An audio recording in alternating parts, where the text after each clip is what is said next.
በያላችሁበት ሰላም ለእናንተ ይሁን ውድ ሀዶ ቤተሰቦች። አዲስ ቀናችን እንሆ በአዲስ ቀን ተጀመረ። መቲ እንዴት ነሽ? እንዴት ከረምሽ? እግዚአብሔር ይመስገን። ሰላምታና ሰላም እንዲህ ከቅርብ ሲጀምር ጥሩ ቀስ እያለ እንደምን ሰንብታችኋል ክቡራን ቤተሰቦቻችን? እንግዲህ ፕሮግራማችን ተጀምሯል። በአሀዱ ሬዲዮ 94.3 ላይ ነው የምንገኘው። ፕሮግራሙ አዲስ ቀን ነው። እስከ 10 ሰዓት ድረስ አብረን እንቆያለን። የተለያዩ ጉዳዮችን እናነሳለን። እንደተለመደው ምንወያዩበት ሀሳብ ይኖረናል። ከታሪክ ወደ ኋላ መለስ ብለን የምናየው ጉዳይም ይኖረናል። ጤና ጉዳይ ላይ የምናነሳው ነገር ይኖረናል። ከዛ የኪነ ጥበብ ሰዓታችንና ፕሮግራማችንም እንደተጠበቀ ነው። እስከ 10 ሰዓት ድረስ አብሮን የሚቆዩ ቤተሰቦቻችን እንግዲህ ከዚህ ሁሉ ማዕድ ነው የሚቋደሱትና አብሮ እንዲቆዩ ከወዲሁ እንጋብዛለን። መቲ ሐምሌ እንዴት ነው? እያለቀ ነው። ሳናቀው አለቀ ሐምሌ እኔ ድሮ ሐምሌን ሳቀው በጣም ዝናባማ ብርዳማ ክረምት በጣም ጨፍጋጋው የሚባለው ክረምት ነበርና ዘንድሮ ግን ሐምሌ ግንቦት ነው አልፎ እንዳንረሳው እንደዛ አይነት መልኩን ያሳየናል። ልክ ጠዋት ስራ መግቢያ አካባቢ በተለይ በጣም ዝናብ በሚጥልበት ሰዓት አስቸጋሪ ያደርገዋል ትራንስፖርቱ። አዲስ አበባ ድሮ ናት። ጠዋት ዝናብ ሲታከልበት ደግሞ የረሻወር ሰዓት ስለሆነ የስራ መግቢያ ሰዓት ሐምሌነቱን በደንብ እንድናስታውሰው የሚያደርጉን አጋጣሚዎች አሉ። ግን እንዳልሽው ትንሽ ከዚህ ቀደም ከሚታወቀው ጠንከር ያለ የዝናባማ ወቅትነቱ ለስለስ ያለ ክረምት መሰለኝ እያስተናገድን ያለ ነው።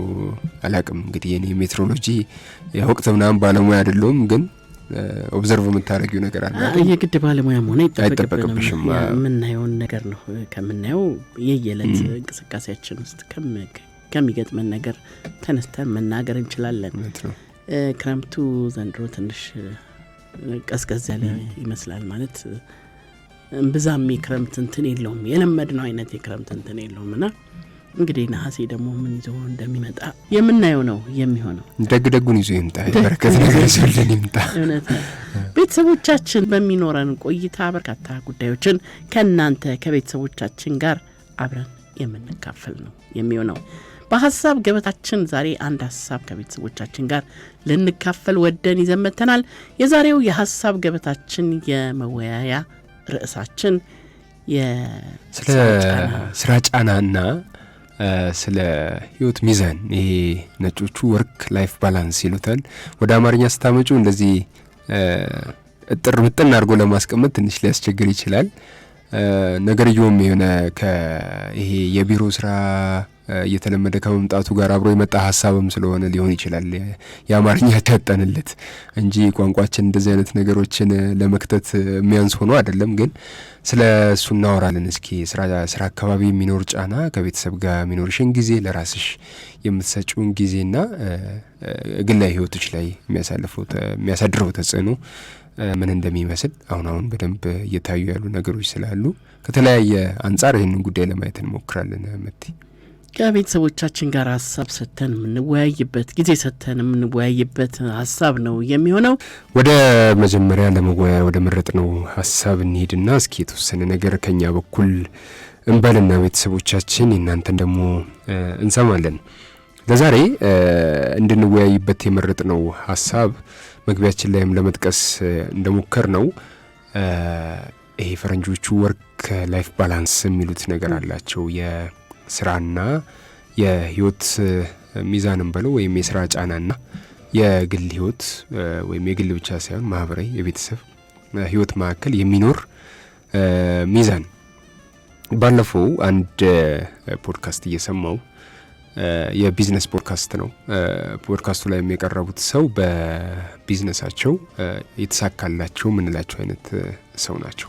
በሪል ስቴት ኢንዱስትሪ ላይ የተሰማሩ ሰው ናቸው። ያው ቢያንስ ፋይናንሻሊ በገንዘብ ደረጃ የተሳካላቸው ከምንላቸው ሰዎች መካከል ናቸውና ምን ሲሉ ሰማዋቸው? እኛ ኢትዮጵያውያን እንግዲህ እንደ ሀገርም ያለችን ሀገር ደሃ ሀገር ነች በኢኮኖሚ፣ እንደ ህዝብም ህዝቦቿ ደሃ ህዝቦች ነን በኢኮኖሚና ይሄ የ8 ሰዓት እንቅልፍ የሚባለውን ነገር እርሶታሉ። በፍጹም እንደኛ ያለ ደሃ ህዝብ በቀን ውስጥ 8 ሰዓት መተኛት የለበትም። 6 ሰዓትም ሲበዛ ነው። የተቀረውን ጊዜ በስራ ነው ማሳለፍ ያለብን የሚል ነገር አነሱ። እኔ ይህንን ሀሳብ ሰማውና ከዛ ደግሞ መሰሚያቸው ሀሳቦች አሉ አይደል? የሰው ልጅ እንግዲህ በቀን ውስጥ 24 ሰዓት ተሰጥቶታል።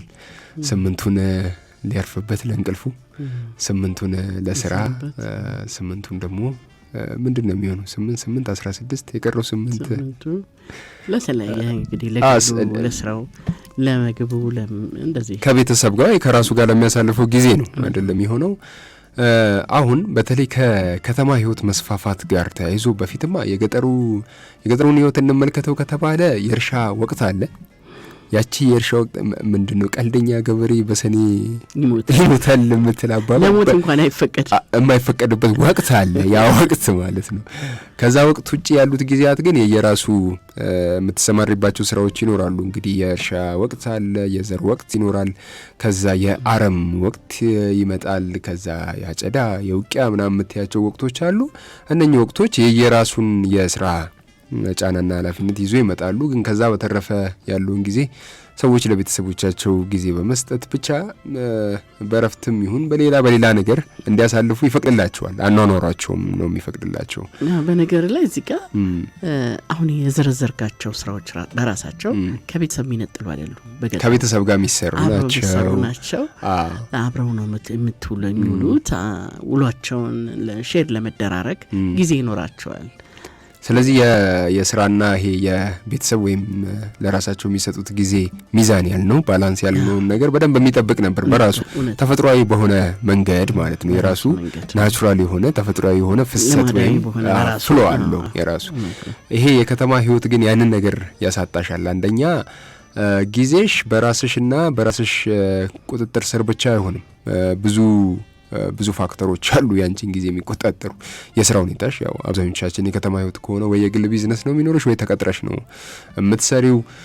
ወደ ስራ ቦታና ወደ ቤትሽ የምትንቀሳቀሽበት የትራንስፖርት ሁኔታ፣ ከዛ ደግሞ አንድ ስራ ብቻ ሰርተሽ ቤተሰብ መምራት አስቸጋሪ የሚሆንበት ጊዜ አለ። ስለዚህ 2 ስራ 3 ስራ መስራት ልትገደጂ ትችላለሽ። የምትሰሪው ስራ በራሱ ደግሞ በአንድ ሺፍት ብቻ የማይሰራም ይሆናል። አሁን አንዳንድ ሰዎች የሌሊት የናይት ሺፍት እንደዚህ የሚሰሩ ብዙ ምናቃቸው አሉ። ከከተማ ህይወት መስፋፋት ጋር እነኚህ ያኗኗር ዘያችንም እየተቀየረ እየመጣ ነው። ለዛም ነው የዚህ የወርክ ላይፍ ባላንስ ጉዳይ አሳሳቢ የሆነ እየመጣው። አሁን እነኚህ ነገሮች አስቸጋሪ የሆኑ አልመጡም ወይ ነው አንዱ ጥያቄ እንግዲህ እንድንወያይበት የምንፈልገው። ለቤተሰባችን ከዛ ለራሳችን የምንሰጠው ጊዜ ከስራ ተርፎን የምንሰጠው ጊዜ በቅጡ በአግባቡ እያገኘ ነው ወይ? ለራሳችንስ ጊዜ እየሰጠን ነው ወይ? ለቤተሰብስ ጊዜ እየሰጠን ነው ወይ? አንድ ሁለተኛ ቅድም ያነሳሽውን አንቺ በደንብ ብታብራሪው ደስ ይለኛል ምቲ ሴትና ወንድ በመሆን መካከል ደግሞ የዚህ የወርክ ላይፍ ባላንስ ጉዳይ የሚያመጣው ጫና በራሱ የተለያየ ነው። በተፈጥሮ ባለን የጾታ ልዩነት ራሱ ጫናው የተለያየ ይሆናል። ወንድና ሴት ጋር ሲሆን ደግሞ የየራሱ እንትን አለውና አንዳንዴ ስራችንን ብቻ እያልን ስራ ያው የሰው ልጅ ለመኖር መስራት አለበት። በአብዛኛው ምሳሌ እንግዲህ የሆነ ኢንካም ጀነሬት ለማድረግ ነው አይደል? የምትኖርበትን ገንዘብ ለማግኘት በአብዛኛው ሁሉም ሰው የሚሰራው ለዛ ነው ማለት አይደለም። እሱን ስንል ደግሞ የሚያመልጠን የራሳችን ደግሞ ህይወት አለ። ከእድሜ ጋር የተያያዘ ብዙ ነገር ብዙ ጉዳይ አለብንና ከረፈደ አንዳንዴ ነገሮች የእድሜ ማባያ አካባቢ እንነቃና ከዛ መለስ ብለሽ ስታየው ብዙ ለፍተሻል፣ ግን ለምንድን የለፋውት ስትይጅሽ ለሚጨበጥ ነገር የምታጭበት አይነት የህይወት አጋጣሚዎችም አሉና ከዚህም አንጻር ልናየው እንችላለን። ግን እንዴት ነው እየተምታታ አይደለም ወይ? በፊት የሌሎች ጉዳይ ብቻ ይመስሉን የነበሩ ነው የምዕራቡ ዓለም ጉዳይ ብቻ ይመስሉን የነበሩ ነገሮች አሁን ደጃችን ድረስ የመጡ ነው። አሁን አብዛኞቻችን ጠዋት ማልደን ከቤት እንወጣለን፣ ማታ በጣም አምሽተን ቤት እንገባለን። ማልዶ በመውጣትና አምሽቶ በመግባት መካከል ያለው በስራ የሚያልፍ ጊዜ ነው። ከዛ ያቺ የምትተርፈው ጊዜ ነች ለቤተሰብና ለራስሽ የምትሰጪው ጊዜና ምን ያህል በቂ ነው? ያንቺንስ ባትሪሽ ደግሞ ሪቻርጅ ማድረግ አለብሻል። የሰው ልጅ ባትሪያችንን ደግሞ የሚሞላው ቤተሰብና ለራስሽ የምትሰጪው ጊዜ ነው የሚሆነው። ካልሆነ የምትሰሪበት አቅምም እየደከመ ይመጣና ያንቺም ተፈላጊነት እየቀነሰ ይመጣል። ለጡረታ እድሜ መድረስ ትንሽ አስቸጋሪ ሆኗል። ብቻ ብዙ ነገሮች አሉት። በትቅድም ጥሩ ነገር አንስተሽ ነበር። ሴቶች ጋር ደግሞ ከዚህ የተለየ ሌላ ተጽዕኖ አለው የሚል ነገር አንስተሽ ነበር። እሱንም ብታነሹና ቤተሰቦቻችን ሀሳብ ቢሰጡበት ደስ ይለኛል። አሁን ከያስከው ነገር ልጀምር የስራ ጫና መኖር በቤተሰብ ማሳጣት ብቻ ላይ አይደለም ራስህን የሚያሳጣበት ጊዜም ብዙ ጊዜ ያለው ብዙ ሰዎች ለስራቸው የሚሰጡትን ዋጋ ልክ ለራሳቸው መስጠት አቅቷቸው ህይወታቸው ሲዘበራረቅ ሲበላሽ የምናይበት አጋጣሚ አለ ቀድሞውኑ ሰው የሚሰራው ለመኖር ነው አይደለ ለቤተሰቦቼ ነው እንዲህ ብለፈው የሚሉ ሰዎች እናቃለን ግን ቤተሰባቸውን ሲያሳጣቸው ነው ምናየው ያ የስራ ጫና ቤተሰቦቻቸውን ሲያሳጣቸው ምናይበት ጊዜ ቀላል አይደለም አንድ ልጅ አስተዋውሳለሁ አባዬ የምታርገልኝ ነገር ሁሉ ይቅርና እስቲ ዛሬ ቁጭ ብለ ከኔ ጋር ዋል እስቲ ዛሬ ከኔ ጋር ትምህርት ቤት እንሂድ አብረን ከአባቱ ጋር መጣልባል አይነት ነገር ይል እስከ ማለት የደረሱ ልጆች አሉ ገብቷል አይደለ አባት ዋጋ እየከፈለ ያለው ለልጆቹ የተሻለ ነገር ለማድረግ ነው የልጆቹን ነገር ለማስተካከል ነው ለትምህርት ቤታቸው ለኑሯቸው የተሻለ ነገር እንዲያገኙ ለማድረግ ነው የሚለፋው ግን በዚህ ልፋት መሃል የሚያጣው ደግሞ ነገር አለ አንድ ጓደኛ አለኝ ምን ይለኛል አቀርቅሬ ስሰራ ቆየሁና ቀናስል ልጆቼ አምልጠውኛል አድገው እና ልጅነታቸውን ሳላቀው አለፈብኝ እና በጣም ነው የሚቆጨኝ ብሎ ያጫወተኝ ጓደኛ ነኝ ገብቷል አይደል አቀርቅሬ ስሰራ እኔ በቃ እቺ የሩጫ ወቅቴ ናት በወጣትነቴ በጉብዝናዬ አቅም ባለኝ ጊዜ መሮጥ አለብኝ ብዬ ሩጫ ላይ ነበርኩ በኋላ ግን እንደው ቀና ስልፋት አግኝቼ ቀና ስል ልጆቼ አምልጠውኛል አድገዋል እኔን የሚፈልጉበት ጊዜ ላይ አይደሉም እነሱ በፈለጉኝ ጊዜ የለሁም እኔ ስፈልጋቸው ደግሞ እነሱ የሉም እና በጣም አዘንኩ በጣም ተጫወትኩበት ድሜን ምናም ብሎ በጣም ተጸጽቶ ያጫወተኛ አንድ ሰው አለ እንደዚህ ነው የምትሆነው እንደ ቀልድ ነው የሚያልፈው ሁሉም ነገር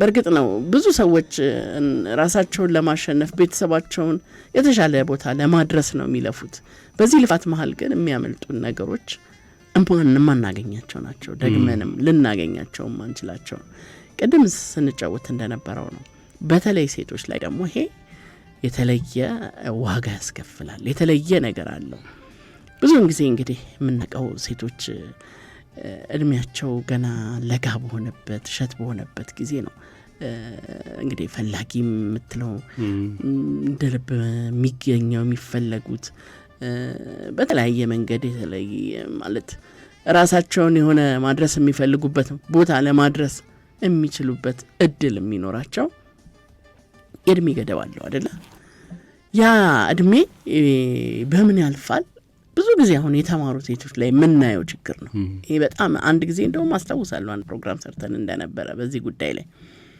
ይሄ በምን ያልፋል በትምህርት ጠንክሮ በመስራት ስኬታማ በመሆን ያልፋል ብዙ ወላጆች ልጆቻቸው ሴት ልጆቻቸው የተሻለ ቦታ እንዲደርሱ የተሻለ ትምህርት እንዲያገኙ ያበረታታሉ እነዛ ልጆች ግን ሊያልፋቸው የሚችለው ነገር እንዳለ ሲያስገነዝቧቸው ብዙ ጊዜ አይታየም ልጄ ተሳክቶላታል ልጄ እንደዚህ ማስተርሷን ያዘች ፒኤችዲዋን ያዘች ውጪ ሄዳ ልትማር ሄደች ይባላል ብዙ ጊዜ ተምረውም ይመጣሉ ሴቶች የተሻለ ክፍያ ያገኛሉ የተሻለ ቦታ ይቀመጣሉ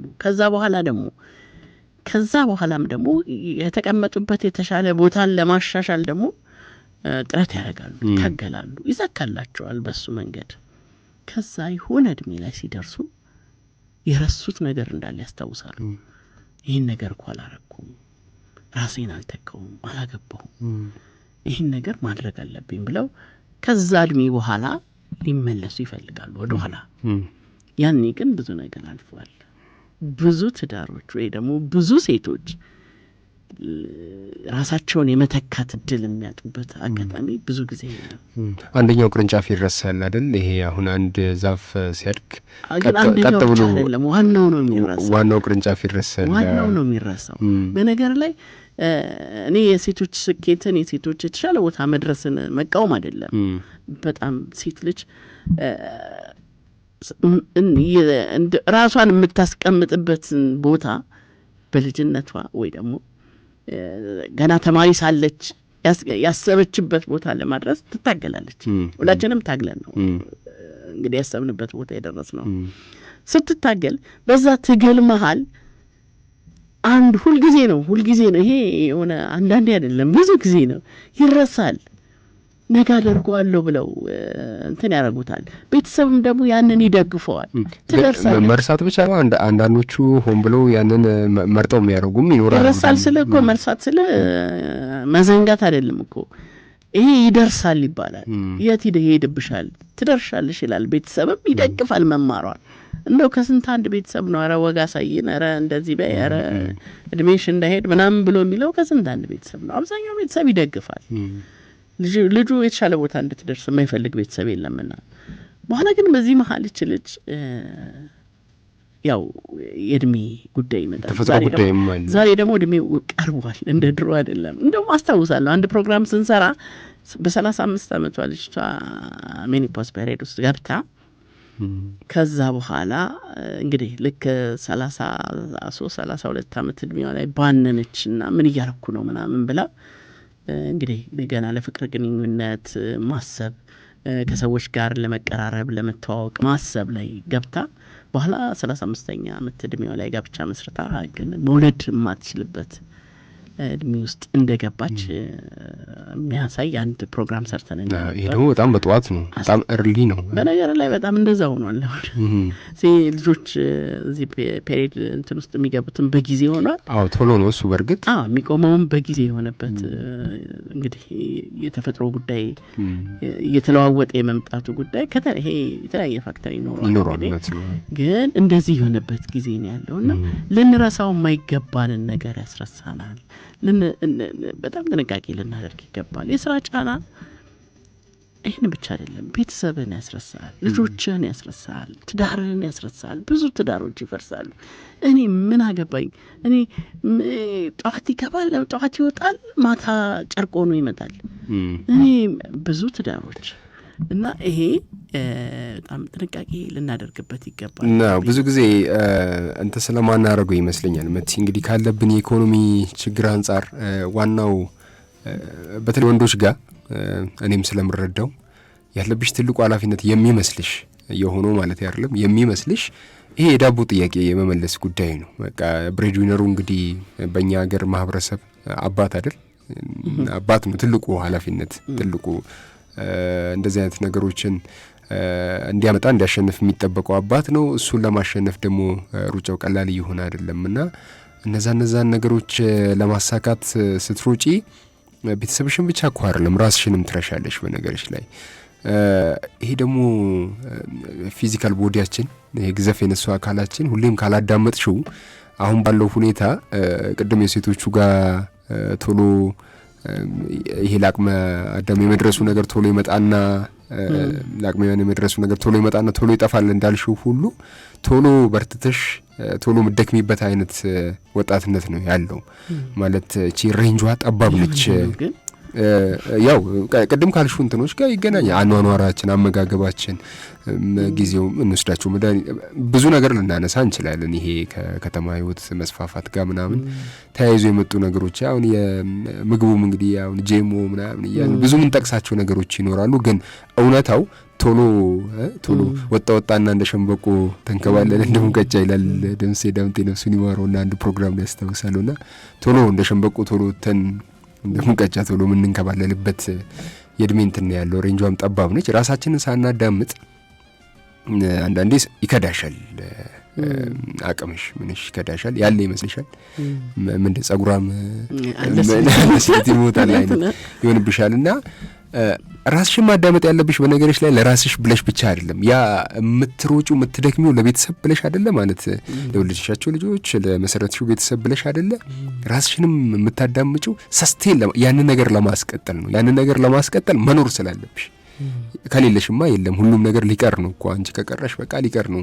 ያ የምታስቢለት ነገር ሁላ የምትደክሚለት ነገር ሁላ ህልምሽ ሁላ የሆነ ቦታ ሊቀጭ ነው። አንቺ ትከሻ ላይ ያሉ ደግሞ ብዙ ጉዳዮች አሉና ያ ሁላ ወደ ማን ሊሄድ ነው? መናን ይቀራል። ስለዚህ ራስ ወዳድነት አይደል። አሁን እንደዚህ አይነት ነገሮች ስናወራ ልክ የምዕራቡን ዓለም አይነት የኢንዲቪጁዋሊዝም እየሰበክን ሊመስሉ ይችላል ሰው። ያ አይደለም። የእኛንም ይሄ እንደ ቤተሰብ ያለንንም ኃላፊነትና ቦንድ አጠንክሮ ለማስቀጠል ግለሰቦች ራሳቸው ላይ ትኩረት ማድረግ አለባቸው። ለራሳቸውም ጊዜ መስጠት አለባቸው፣ ለቤተሰባቸውም ጊዜ መስጠት አለባቸው። ስራ የተባለውም ጉዳይ ደግሞ የራሱ ጊዜ፣ ቦታ፣ ሁኔታ ሊበጅለት ይገባልና እነዚህን ሶስቱን መለያየትና በደንብ ጊዜሽን መበጀት ያስፈልጋል። ገንዘብ ብቻ አይደለም ጊዜም ይበጀታል አይደለ? በደንብ ልክ አስራት በኩራት እኮ እንደው ወደ እንትኑ ብንሄድ አስራት በኩራት በገንዘብ ብቻ አይደለም። አንድ መምህር ሲያስተምሩ ጊዜም ጭምር አስራት በኩራት አለው ሲሉ ሰምቻለሁኝ። ከጊዜሽ 1/10ኛውን ለፈጣሪሽ መስጠት አለብሽ ምናምን እያሉ ነበርና እንደዛ አይነት ኤክሰርሳይዝ በግል ህይወትሽ ላይ ያስፈልጋል። አንድ የሎሬት ጸጋዬ ገብረመድህን ግጥም በደንብ እቺን ነገር እንትን ታደርግልኛለች። ከዛ መካከል የተወሰነውን ነው ማነበው። የማይነጋ ህልም ሳልም፣ የማይድን በሽታ ሳክም፣ የማያድግ ችግኝ ሳርም፣ የሰው ህይወት ስከረክም እኔ ለኔ ኖሬ አላውቅም ይላል ጋይ ጸጋዬ። በጣም ቆንጆ ግጥም ነው ያመጣው።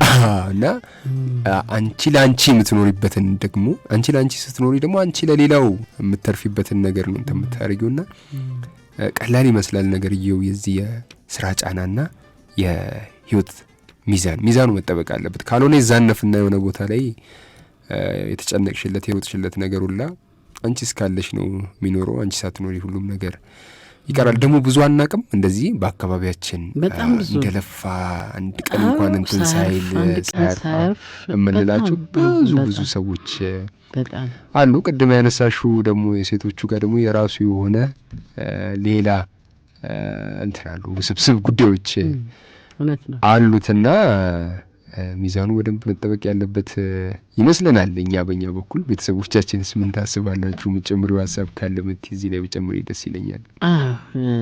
ሚዛኑ መጠበቅ አለበት፣ በትክክል መጠበቅ አለበት። ግን እንዴት ነው ሚዛኑን ማስጠበቅ የሚቻለው የሚለውን ነገር ብናነሳ እንግዲህ ሰዎች ለስራቸው የሚሰጡትን ጊዜና ዋጋ ለቤተሰቦቻቸው ለራሳቸው ሊሰጡ ይገባል ብለን እንላለን። ይህን ስንል በምን መንገድ ነው እነዛ ሰዎች የስራ ጫናቸውን ቀንሰው ለቤተሰቦቻቸው ወይ ለራሳቸው የሚያደርጉበት መንገድ ብለን ስናስብ እንግዲህ እንደምናየው ነው የሀገራችን ሁኔታ። እንዳልከው ጠዋት 12 ሰዓት ከቤቱ የወጣ ሰው ትራንስፖርት ጥበቃ ላይ ቆይቶ ከዛ ስራ ገብቶ ስራውን 11 ሰዓት ወጥቶ ከዛ በኋላ ደግሞ ከእንደገና ትራንስፖርት ጥበቃ ላይ ቆይቶ ወደ ቤተሰቦቹ ሲገባ እጅግ በጣም ደክሞት የሚታየው መኝታ የሚታየው በቃ ጥቅልል ብዬ ገብቼ ተኝቼ የሚልበት ሁኔታ ነው ያለውና ይሄንን እንዴት አድርገን ነው ማጣጣም የምንችለው? ከቤተሰብ ጋር የምናሳልፍበትን ጊዜ እንዲኖረን ለማድረግ እንዴት ነው ማጣጣም የምንችለው የሚል ነገር ይነሳል። እውነት ነው። በጣም ጥሩ ነገር አነሳሽ ምቲ። እንደው አንጠልጥለን እንዳንተው ነገር ይሆን ለኔ ሰራው ላንቺ ላይ ሰራ ይችላል። መጀመሪያው ነገር የሚመስለኝ ይሄ ጉዳይ በጣም አሳሳቢ መሆኑ ከመረዳት ይጀምራል።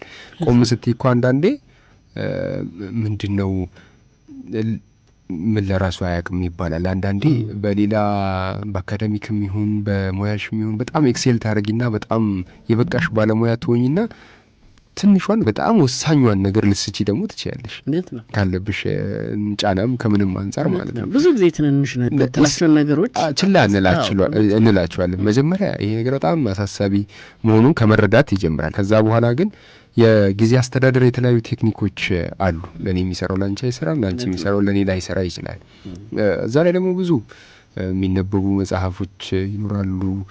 የተለያዩ ቴክኒኮችን በኢንተርኔት ላይ ፈለግ ቢያደርጉ ለምሳሌ እኔ ብዙ ጊዜ የሚነሳና በጣም የሚሰራ ሞክሬው ማቆም ብነግርሽ ማልዶ መነሳት ለምሳሌ በጣም ቀንሽን ኦን እንድታረጊው ቀንሽ ላይ ስልጣን እንዲኖርሽ ያርጋል ይላሉ። ሞክሬው ሰርቶልኝ ያውቃል።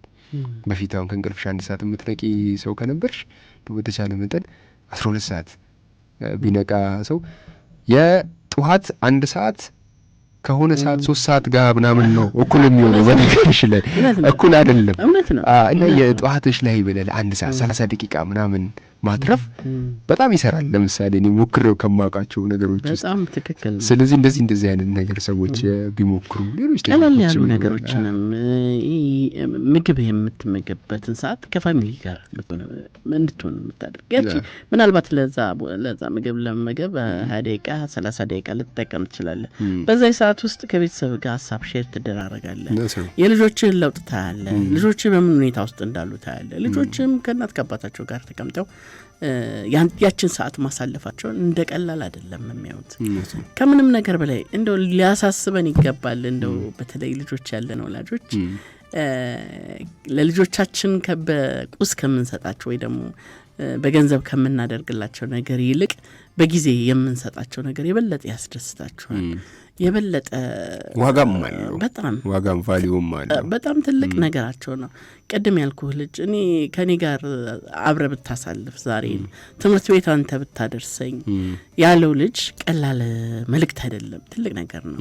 ለልጆቻችን ለቤተሰቦቻችን ጊዜ ብንሰጥ እናት አባት ያለን ሰዎች በተለይ ደግሞ አቅመ ደካማ የሆኑ እናት አባት ካሉን ነገኛ አይደለም አይደለ ዛሬ ነው የኛ የምንለውና ሄደን የተወሰነች ጊዜ ብንሰጣቸው ብናወራቸው ብናነጋግራቸው ለውጣቸውን ብናይ ምንሰጣቸው ነገር ቀላል አይደለም። በገንዘብ ከምናደርግላቸው በላይ ነው። እኔ ምን ላድርግ እንትን ቀጥሬላታለሁ እንትን አለ እንትን ይንከባከባት ብለን የምናስብ ሰዎች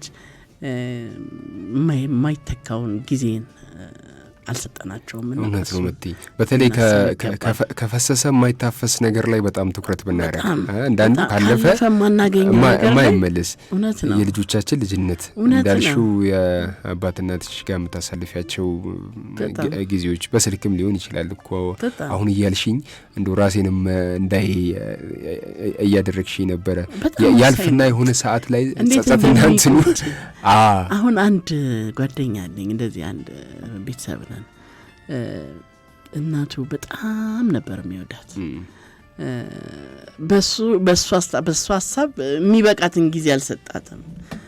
እንደኛ ውጭ ሆኖ ለሚያይ ሰው ደግሞ ለእናቱ ሟች ነው። እሱ ለእናቱ በጣም እንትን ነው ምናምን የምንለው ሰው ነው። በሱ ልክ ግን አልሰጣትም እና አለፈች እናቱ እና በጣም ይጸጸታል። በቃ በጣም ይጸጸታል። ምን ነው አሁን ምሳ ሰዓት በየዕለቱ እንኳን አብሬያት በበላ እንደዚህ የሆነ በቃ ብቻ እኔን ማግኘት በፈለገች ጊዜ ሁሉ እንድታገኝ ሳላረጋት አለፈችብኝ ብሎ በጣም የሚጸጸት ሰው አውቃለሁና እንደዚህ ነው። ካለፈ በኋላ ኬትም ልናመጣው አንችልም። ያልፋል ደግሞ ይሄ ተፈጥሯዊ ነው። ከምንም ነገር በላይ ደግሞ ምንድነው ከሞከርነው ነገር ይልቅ ያልሞከርነው ነው የሚቆጨን።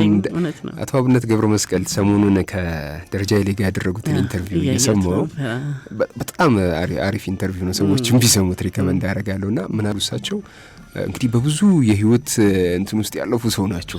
በጣም የሚገርም ህይወት ያላቸው ሰው ናቸውና ብዙ ነገር አይቆጨኝም በህይወቴ አሉ። ግን አንድ ነገር እናትና አባቴን ደርሼ ልክ እኔን ያን ያደረጉልኝን ነገር ደግሞ በተራይ ለነሱ ሳላረግላቸው ስላጣዋቸው በጣም በቃ በህይወት የሚቆጨኝ ይሄ ነገር ብቻ ነው ሲሉ ሰማዋቸውና አይሽ ከፈሰሱ ማይታፈሱ ነገሮች ያልኳቸው ቀደም እነዚህ ናቸውና አንዳንዴ የሚቆጩሽ ነገሮች በጣም አንድ ጊዜም እንደዚሁ አውርተን እናውቃለን። አንድ ልጅ ስትሮክ አጋጥሞት ከ3 ወር በኋላ ከኮማ ውስጥ ነቅቶ ወደ ጤናው ተመልሷል። ሙሉ በሙሉ ጤናማ ሆኖ ለ3 ወራት ግን ኮማ ውስጥ የነበረ ልጅ ነውና ምንድን ነበር እንዴት ነበር እንትኑ ኤክስፒሪየንስ ብለን ስንጠይቀው በቃ ከቤተሰቤ ጋር ያጣሁት ጊዜ ነበረ ይቆጨኝ ነው በጣም እና እግዚአብሔር እሱን እንድፈጽም ነው ሁለተኛ እድል የሰጠኝ። በጣም የጸጸተኝ ነገር ለቤተሰቦቼ ጊዜ አልሰጧቸውም ነበረ ብሎ ነግሮን ነበረ። በልህ እንግዲህ ከሰው ህይወት ነው የሚማረውና የስራና የቤተሰብ የቤተሰብ ብቻ አይደለም ለራስሽ የምትሰጪው ጊዜ ሚዛን በደንብ መጠበቅ ያስፈልጋል። እዚህ ጉዳይ ላይ ነው ሀሳቦች ያነሳ ነው ቤተሰቦቻችን ለዛሬ ዘሩ መሰረት የራሳቸውንም ልምድ አካፍለውናል። እንግዲህ 2 ልጆችን እኔ ካላባት ነው ያሳደግኩት እና ልጆችን ሳሳድግ ቅድሚያ ለሚሰጠው ነገር በደንብ ቅድሚያ ሰጥቼን ያሳደግኳቸው። እሳቸው አንድ ነገር ምን አነሱ፣ ትንሽኛ ሀገር የጊዜ አጠቃቀም ላይ ስንፍና አለብን አሉ። የስራ ሰዓት መቼስ መሸራረፍ አንችልም። ለምንሰራበት ቢሮ ታማኝ ሆነን ያን የተቀመጠውን የስራ ሰዓት አክብረን መስራት አለብን። ግን ከስራ ሰዓት በኋላ የምትኖረን ጊዜ በደንብ ማኔጅ ማድረግ በደንብ ማስተዳደር መቻል አለብን። አንዳንዴ በሆነ ባሉ ነው ውጪ ላይ የምናሳልፍም ሰዎች ያለን ያው ቅድሚያ የሚሰጠውን ቅድሚያ መስጠት አለብን ብሎ ለመጀመሪያ ላይ ወደ ቤትም ቀጥታ መሄድ ካለብን ቶሎ ወደ ቤታችን ሄደን ለልጆቻችን የሚገባውን ጊዜ ሰጥተን ለራሳችን ማረፊያ ባለብን በደንብ አርፈን በተለይ ቀናችንን በጠዋት በጊዜ መጀመር የሚለው ነገር ለኔም ሰርቶልኛልና እሱን እንደ ልምድም እንደ ትምህርትም ማካፈል ፈልጋለሁ የሚል ነገር አነሱ። አቶ ግርማም እንዲሁ ጥሩ የመወያያ ሀሳብ እንዳነሳን ነግረውናል። በተለይ አሁን ችላ ያልነው የመጣነው ነገር ነው። ከስራ የተረፈንም ጊዜ ማህበራዊ ሚዲያው እጅጉን እየተሻማን የቤተሰብ ጊዜ ግለሰብ ጊዜ እያሳጣን ይገኛልና በደንብ በንቃት ይሄንን ነገር መከታተልና ማረም አለብን የሚል ነገር አንስተዋል። መቲ እንግዲህ በጣም ትልቅ ሀሳብ ነው። ቤተሰቦቻችን ሌሎችም በርካታ ሀሳቦችን ተቀብለናል። ወደ ኋላ ላይ የምናነሳ ነው የሚሆነው።